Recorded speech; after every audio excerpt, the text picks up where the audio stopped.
Live only on The Zone. USYK versus Dubois, July 19th. He silenced Britain's best. USYK, the undisputed king, fighting to keep his crown. But now, the dynamite is ready to explode. Dubois is set to make boxing history. The hopes of a nation on his shoulders.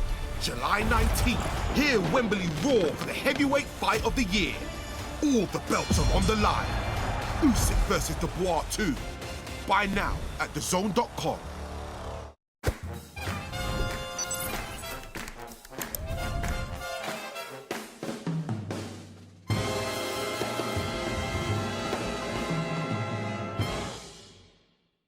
This is Kuban Cassis for IFLTV. It is USYK Dubois, undisputed heavyweight action this weekend at Wembley. What a big night this is, Steve. USYK and Dubois, about 100,000 people, undisputed heavyweight title. That's a sentence you never thought you were ever going to say. You never in your wildest dreams, coming round after 4 or 5 days, properly on it, thought you'd ever be interviewing people 48 hours for 100,000 people crowd into that building over there for the undisputed heavyweight championship of the world. First time that's ever happened in Great Britain. Unbelievable. It's ridiculous. I love it. Absolutely. I know a lot's been said. The two main talking points of this fight have been about the first fight, obviously, 2 years ago in Poland, but also the resurgence of Daniel Dubois, more particularly these last 3 fights. They've put him in contention where people are not writing him off for this fight. I'm not saying they're going to back him for this fight, but you can't ignore his last 3 performances, especially against Joshua, which makes him more than just making up the numbers here.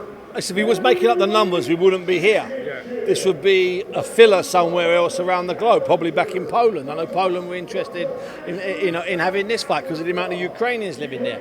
We're here because of those 3 fights. And actually, if you analyse those 3 fights, it's 3 unbelievable wins. I think he starts as an underdog in all 3 of them, or slight underdog, or close, and in 10-month period.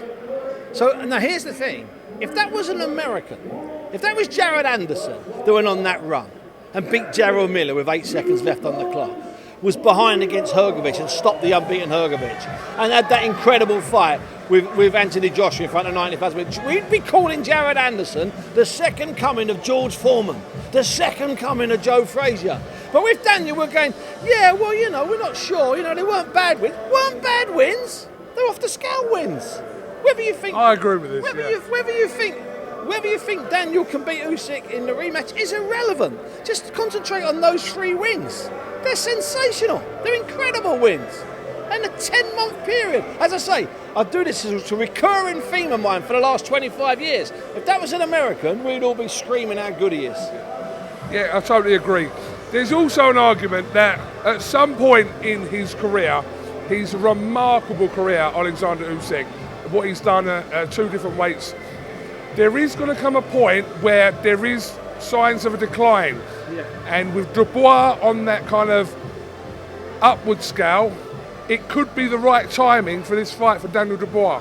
It could be the right timing. It's certainly the right venue. Frank Warren's a genius at getting his fighters home advantage in fights that he thinks his men are up against it. So Costa Tszyu against Ricky Hatton. Would Ricky have beaten Costa Tszyu in Australia? Maybe. Jeff Lacey against Joe Calzaghe. Would Joe Calzaghe have beaten Jeff Lacey in Florida? Maybe. But they beat them in Britain, and they beat them soundly in Britain. So the same thing with Daniel. If this fight was taking place in Poland in front of 70,000, I think you'd fancy Daniel as a decent underdog going in. But we've got him home advantage. There's a reason for getting home advantage. You surrender a few things else, in different places, but you get the kid home advantage. And that's massive. In a fight like this, that could be a little percentage you need.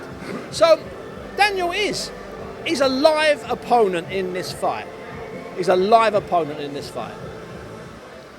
Does he become kind of, if he wins on Saturday, and it's not just about him becoming undisputed, but the level where he's at in terms of a stardom level, he knocks out Alexander USYK in front of 90,000 people. This just goes off the scale, doesn't it?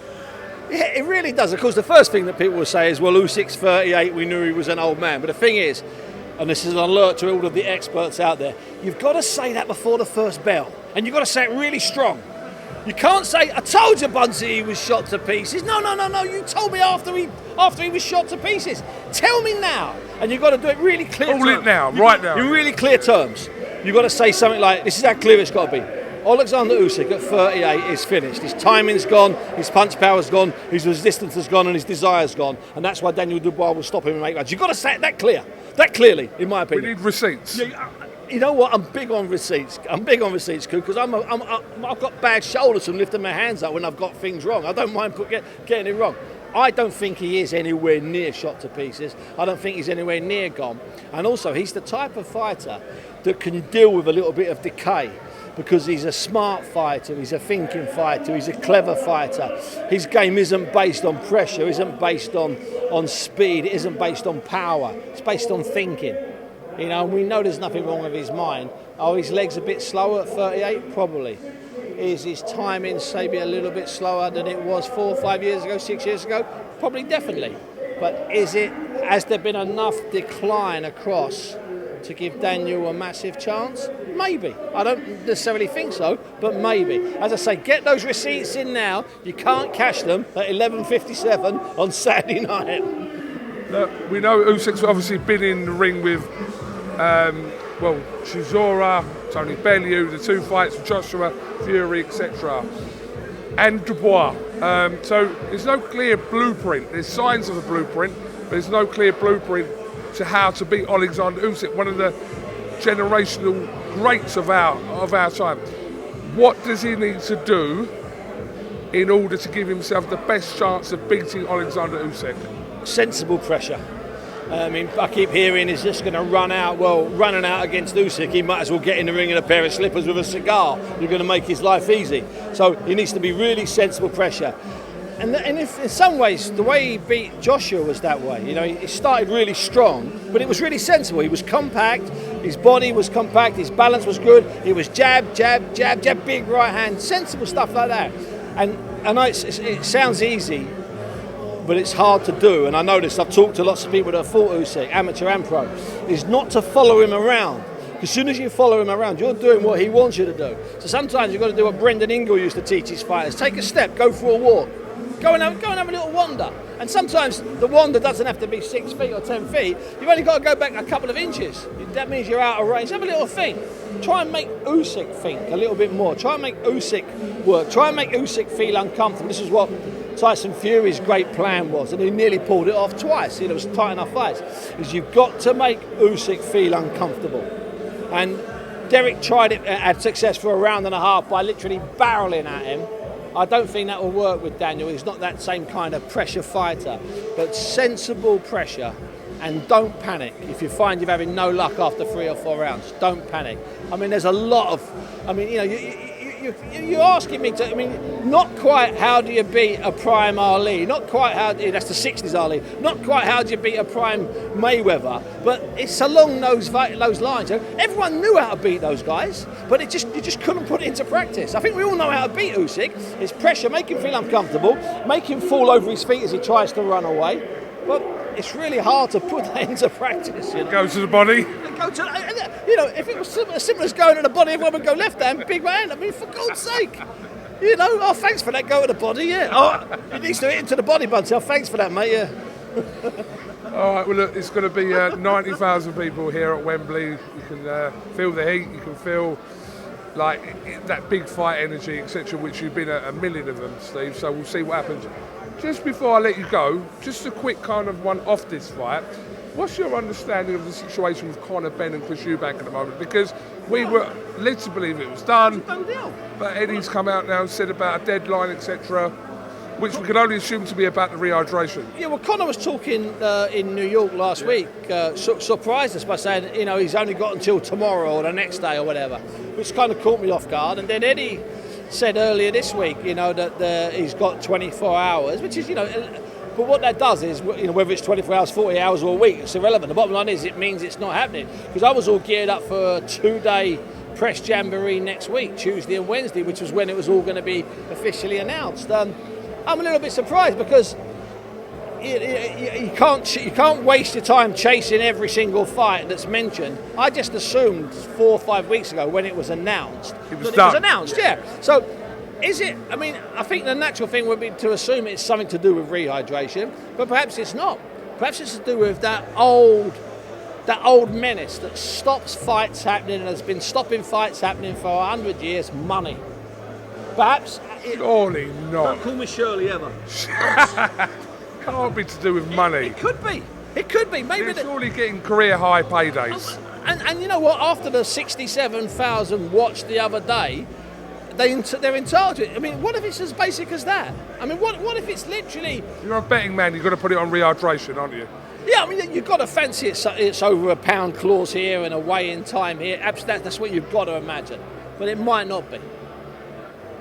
I mean, you know, it's a weird one, Koo, because I've stopped chasing individual fight stories a long time ago because they're big rabbit holes.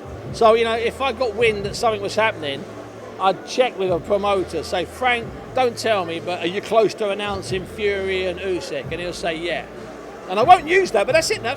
I can put that away. Then I can go and worry about something else, you know, and other things like making pods and doing other stuff instead of, you know, trying to chase this fight all the time, you know. So with the Ben and Eubank one, I thought it was done and dusted. You know, we booked hotels and everything. Not going on holiday. Not going to do you think it still happens on that date? Yeah, I think it still happens on that day. Yeah, I mean, it's announced, it's formal, and people will. I mean, you know, we have at the BBC. We've booked hotels. We've planned stuff. We're talking to guests already. You know, we're ready for that whole Sunday to Sunday. So, you know, it's a wraparound. It's an 8-day event. Remember, nowadays. So we're planning those. Yeah, we're planning what pods we'll do, and if we'll go out to here and we'll do this first, and we'll do a watch along. Who will do the watch along? Yeah. So if it doesn't happen, not the end of the world. We move on. You know what? We're casually going to a 90,000 now. 3 months ago we did 67,000. We're talking about another 67,000 for that one. We'll probably squeeze something else in ridiculous. Who knows what's going to happen on this Christmas Day show in Fury in Saudi? I mean, these years, Coog, I've told you this before. I've been telling you this for 5 or 6 years. These years aren't normal. They've become normal. We've become normalised to this stupidity, this lunacy, this giant business that we've got, and the type of fights we're seeing. And we're just taking it in our stride. I mean, 20 years ago, if you'd have said to me, I'm going to be here for an undisputed fight in a new Wembley with 90,000, not just 5 years ago, 20 years ago, I would have, you know, we only got things like 25,000 for Lennox Lewis against Frank Bruno. I mean, you'd have to have that over 2 nights. You'd have to have 6 rounds a night, wouldn't you? You know, you'd do 100,000. How long? Well, Lennox Lewis and Frank Bruno in 2025. How quick would you sell the 100,000 tickets? They wouldn't even go on sale. They'd be gone. Yeah. Am I right? Yeah. I mean, and then without the wave of social media and all that. Yeah. Then you'd have a trilogy. Yeah. I mean, the business is just mad. No, it's completely off the scale. And so the new norm is what we're getting now. But you sometimes got to step back, like I can, because I'm a bit, you know, I'm a bit older than most people, and I just think this business is crazy, just lunacy. All right, Steve. Much appreciate your time. Actually, a video come up on my Facebook timeline from 13 years ago of you. I don't know if you remember this. It was Fury against Chisora 2 in Manchester. It never happened. Yeah. But you were doing was that when I hosted the You were hosting it. The one in London, one in Manchester, yeah. So the one in Manchester, you were standing there and I was just filming you talking. And you just randomly, and we didn't really know each other that well, it was only a couple of years I've known you randomly went, and see him, I'm not going to do your voice, Coogan Cassius, he has more views than all you writers put together. Yeah, that was when I was probably anti-writer. I've always got to be anti-something, it's my fuel. Long time ago, man. No, I always give you your props, your credits, because of the amount of time you've been in the game. And, you know, you're a 13, 14-year proper hardcore veteran. 15 years in October. Yeah, exactly. So it's a lot of time, you know? I mean, some people think a 3 or 4 year apprenticeship's enough, you know? It's not. I always look at it, what we do, whether you write, talk, podcast, or just do what you do. Look at it like a fighter. You can't become an undisputed world champion in 6 months or 6 months, not even in 6 years. Well, you can't become really good at your business, you know? I mean, I'm a veteran. I hold my hands up. But then I'd like to think I was probably a veteran. I was a veteran when I was 25. I was really unpleasant then. It's when I was 25 I'd have gone, oi, get lost. I swear to you. I was a right pain in the arse then. To be honest with you, we miss the old BUNCE days. You know, like the old school BUNCE days. Just leave it there. We have to cut stuff all the time, man. Because when we'd make it in the pod, I mean, I'll tell you this now. You know, I can't tell you what we cut, but we'd make it, and then we'd sit back, and Barry Jones would look at me. I'd look at Barry Jones, and Paddy, the producer, who's the best producer I've ever worked with, would go, "That's really good. We're not going to get sued, but we're going to get blacklisted." So we just drop it all the time. Yeah. So it was 20 years ago. We used to do it. I mean, some of the stuff. We used to do it to her. Some of the stuff we did on Satanta, and some of the stuff we did on Box Nation. Some of the stuff that was on Satanta was wild. Off the scale, isn't it? Some of that stuff is iconic. Some of my mates have got a BUNCE group chat, do you know that? And they sling that stuff around. They just put it in, they find videos of you from yesteryear and they just chuck it in, yeah. You ever seen the one where I nearly had the fight at ringside in Dublin before a Wayne McCulloch fight about 30 years ago, 25 years ago, like 1995 or something. And Wayne McCulloch's fighting, and I'm doing a little piece to RT. I've got that's when I had my big perm, you know, all there. I've got the full-on hair, shirt undone down to there, a bit of attitude. And these geezers are grieving me, talking about Wayne McCulloch will knock out Nassim because I'm close to Nassim. They know I'm close to Nassim. Anyway, there's one point, one of them sort of half takes a swing at me. So I'm doing the interview, and I go, wait, you, 10 minutes. So you go on, carry on, son. I mean, it was a bit like the Wild West then, I've got to tell you. We were going to do a compilation of BUNCE's top 5 moments, but... Oh, easy. There's one or two of them that I have to continually explain that they're slightly taken out of context, that there is other stuff that was said. Can I tell you my favourite one? If you don't like it, we can cut this out. Yeah, my favourite one is when you had Chisora on the couch. Oh, yeah, that's fine, yeah. Your Chisora's the Chisora one with the brothers. Was brilliant. When he was talking about the Klitschko's. The two brothers, and I thought he was talking about two African geezers. How did I know? That's an innocent mistake. It is an iconic moment. Oh, you can't believe it, can you? But the thing is, you think about it, no one gets hurt. It was a misunderstanding. Del Boy's good as gold, yeah. And Del Boy wasn't clear. I'm blaming Del Boy. The world's gone mad. Steve BUNCE, thank you very much. Live only on The Zone. He silenced Britain's best. USYK, the Brit breaker, but now the dynamite is ready to explode. One night, one shot, and undisputed. USYK versus DUBOIS 2, July 19th. Right now at thezone.com/boxing.